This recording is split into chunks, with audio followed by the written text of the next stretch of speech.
A história da China começa há mais de 4.000 anos, nas margens de rios poderosos, onde floresceu uma das civilizações mais antigas e duradouras da humanidade. É uma jornada que nos leva de mitos e lendas a imperadores poderosos, de filósofos que moldaram o pensamento de um continente, a tecnologias que estavam séculos à frente do seu tempo. Prepare-se para descobrir como tudo começou, desde as primeiras aldeias até a unificação de um império. Essa é a história das origens da China antiga. Para entender a China, precisamos primeiro olhar para a sua geografia. A civilização chinesa nasceu e cresceu em torno de 2 rios gigantescos. Ao norte, temos o Rio Amarelo, ou Honghe. Ele é chamado de o berço da civilização chinesa por um motivo. Suas cheias anuais depositavam um sedimento amarelo e incrivelmente fértil chamado loas, que tornava a terra perfeita para a agricultura. No entanto, esse mesmo rio era imprevisível e suas inundações podiam ser devastadoras, ganhando também o apelido de o Rio da Tristeza. Mais ao sul, corre o rio Yangtze, ou Changjiang. Suas águas mais calmas e o clima mais quente criaram um ambiente ideal para o cultivo intensivo de arroz. Esses 2 rios foram a base de tudo. Eles permitiram que pequenas comunidades neolíticas, que viviam da caça e da coleta, se transformassem em sociedades agrícolas complexas. Com comida sobrando, nem todo mundo precisava ser agricultor. Surgiram então os artesãos, os sacerdotes, os guerreiros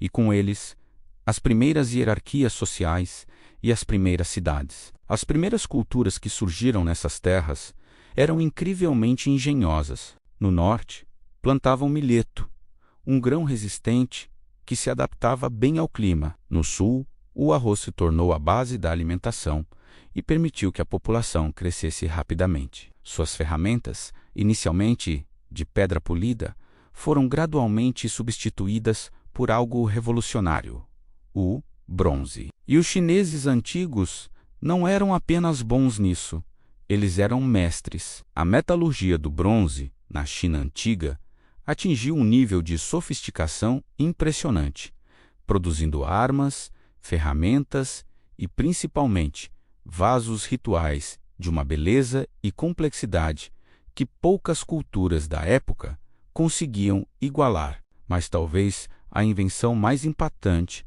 tenha sido a escrita. Eles desenvolveram um sistema ideográfico, onde cada símbolo representa uma ideia ou um conceito, não apenas um som. Os primeiros exemplos dessa escrita foram encontrados em ossos de animais e cascos de tartaruga, conhecidos como ossos oraculares, usados em rituais de adivinhação. Essa escrita ancestral é a raiz direta dos caracteres chineses usados até hoje. A primeira dinastia que os registros históricos mencionam é a dinastia Xia, por volta de 2100 a.C.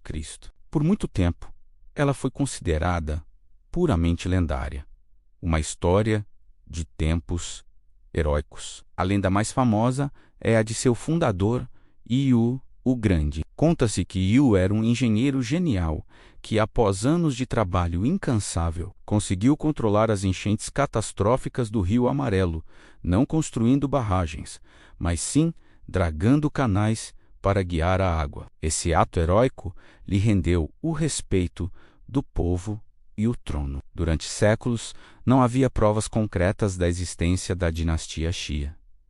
No entanto, arqueólogos descobriram o sítio de Erlitou, uma cultura da Idade do Bronze com palácios, oficinas de bronze e uma estrutura urbana complexa, que muitos estudiosos acreditam poder ser a capital da lendária dinastia Xia, conectando o mito à história. Depois da Xia, veio a dinastia Song, por volta de 1600 a.C.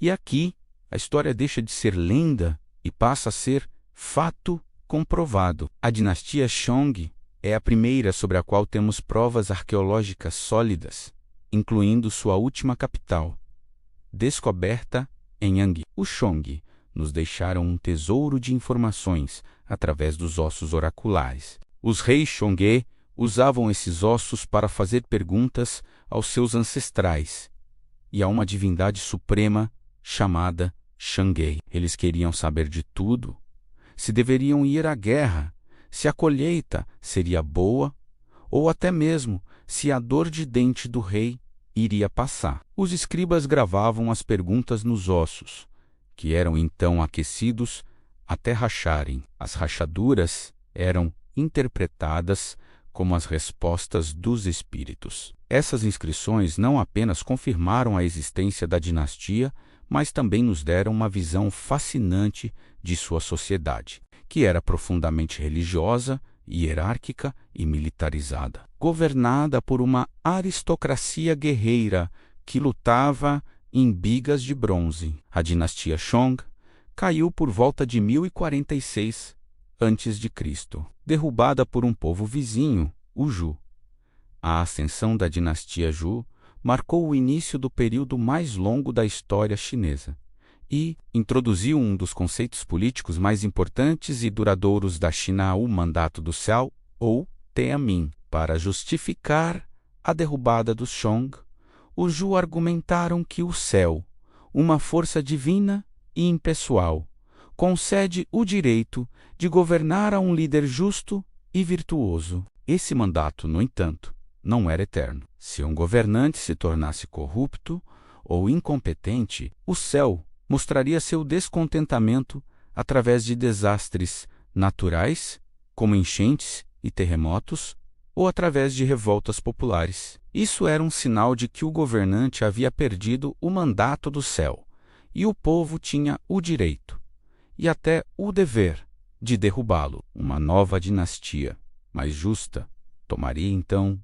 o seu lugar. Essa ideia genial não apenas legitimou o poder dos Zhou, mas também criou um ciclo dinástico que moldou a política chinesa por mais de 3.000 anos. A longa dinastia Zhou se divide em dois períodos: o Zhou ocidental e o Zhou oriental. É durante a segunda metade do Zhou oriental, um tempo de caos e guerra conhecido como período dos reinos combatentes, que a China viveu uma explosão intelectual sem precedentes. Com o poder central do rei Zhou em frangalhos, vários estados lutavam entre si pelo controle do território. Nesse cenário de incerteza, surgiram dezenas de filósofos e pensadores, cada um oferecendo sua própria receita para restaurar a ordem no mundo. Esse período ficou conhecido como a Era das 100 Escolas de Pensamento. Entre todas essas escolas,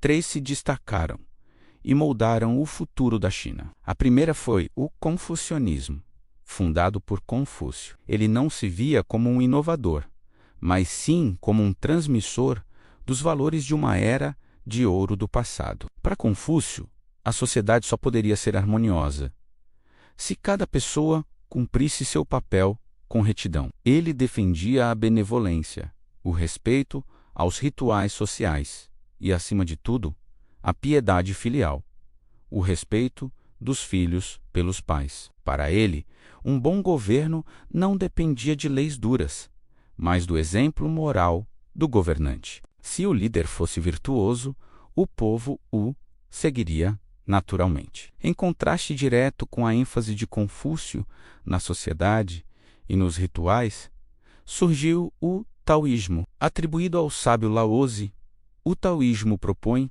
um caminho diferente para a harmonia. O foco não está na sociedade, mas na natureza. Os taoístas acreditam no Dao, ou o caminho, a força natural e espontânea que governa o universo. Para viver uma vida plena, diziam eles, devemos deixar de lado nossas ambições e desejos artificiais e agir em harmonia com esse fluxo natural, uma prática conhecida como Wu Wei, ou não-ação. É a filosofia da simplicidade, da espontaneidade e de aceitar o mundo como ele é, enquanto confucionistas e taoístas debatiam sobre moralidade e natureza. Uma terceira escola de pensamento ofereceu uma solução muito mais pragmática e brutal para o caos dos reinos combatentes.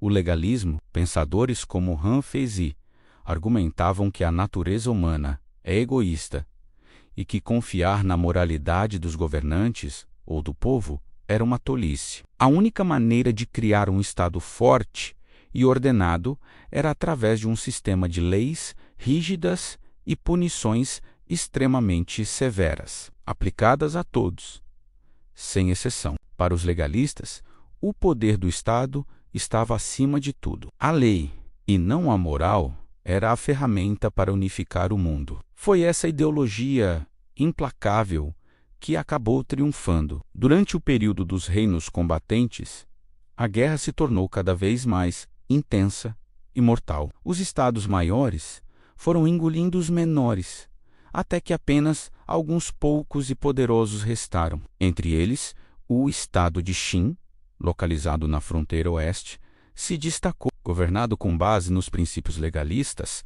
Qin se transformou em uma máquina de guerra disciplinada e impiedosa. Sob a liderança de seu ambicioso rei, Yin Zheng, o exército de Qin lançou uma série de campanhas militares brilhantes, conquistando um a um todos os seus rivais. Em 221 a.C., a última resistência foi esmagada. Yin Zheng unificou a China sob seu comando e se autoproclamou Qin Shi Huang, o primeiro imperador. A era de fragmentação e filosofia da China antiga havia chegado ao fim, dando início à Era do Império. E, assim, das margens férteis do Rio Amarelo e do Yangtze, passando por dinastias lendárias e comprovadas.